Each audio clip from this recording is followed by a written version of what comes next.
Alors EDF dans la région, on va donner quelques chiffres, c'est 10 000 salariés, quelques milliards de chiffre d'affaires, mais surtout 1 milliard d'injectés dans l'économie locale au travers de ses achats et de ses investissements.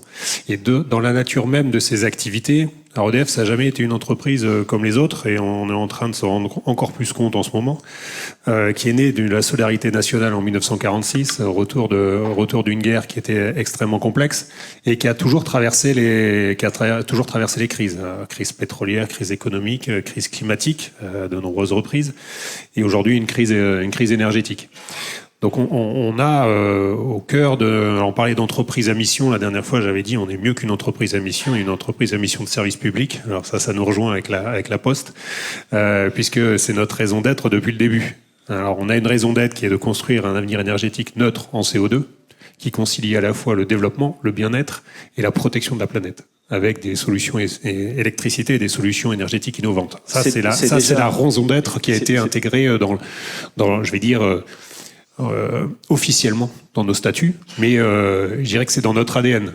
La particularité de l'électricité étant une partie de l'énergie, c'est qu'il faut absolument la produire en même temps qu'elle est consommée.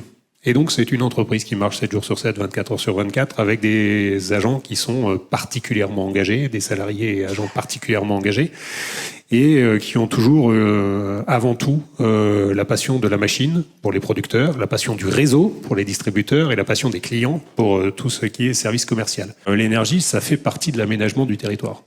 Et c'est des projets de territoire. Quand on envisage de construire 2 EPR à Gravelines, c'est un projet de territoire. C'est plus de 1000 salariés qui vont entrer chaque jour sur le chantier, à côté de la centrale existante où 3500 rentrent tous les jours. Donc vous voyez, la transition énergétique dans la région pour EDF, c'est 20 000 emplois en 20 ans.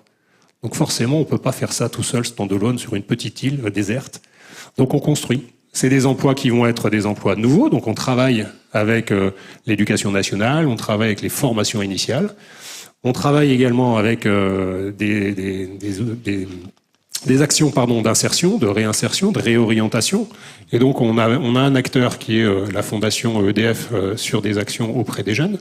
Mais on a aussi des implications, et ça fera lien avec ce qu'on a fait ensemble avec Jean-Pierre, c'est que on est particulièrement investi dans une fondation aussi qui s'appelle la Fondation du Nord, que j'ai la chance de présider, et où on travaille à donner du sens à la réinsertion, travailler pour que les jeunes puissent avoir accès à des emplois, accès à des projets, et trouver des voies de réinsertion des allocataires du RSA.